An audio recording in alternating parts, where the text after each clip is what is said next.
how to back a site in Godaddy website builder.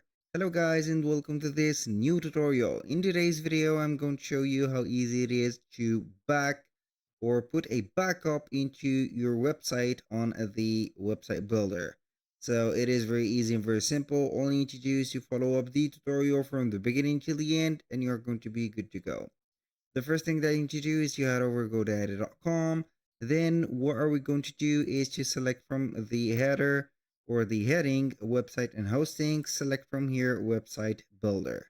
And now we are going to select here our account if you have already signed in, or if not, you are going to sign up for an account and select my product from the account.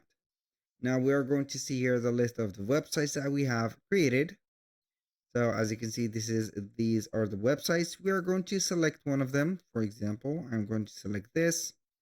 And now what are we going to do is to wait for this specific area to load up. So we are going to click on edit website to open up right there the Godaddy website builder.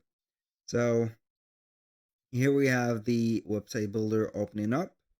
Now we are going to see the website, the content of the website, and for this specific area, which is going to be here occupying the right side of the screen, it is going to be here the dashboard or the control panel of the website. So you can add some elements, manage the pages, select or rather modify, edit the theme, colors, fonts, and buttons. And for the setting, it is going to be here the domain manager and also the specificities of the website.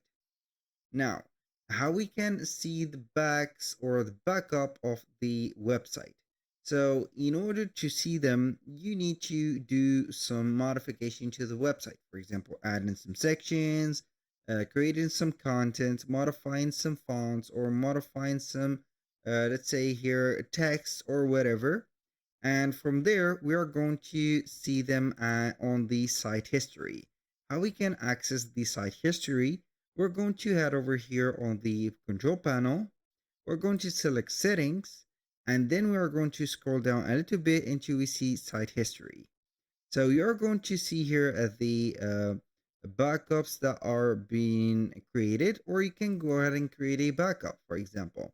And then we are going to select one of the backups, for example, and then it is going to be resetting the website. So that was all for today's video. Thank you guys for watching. I hope that you have enjoyed the content and hope to see you in the next one.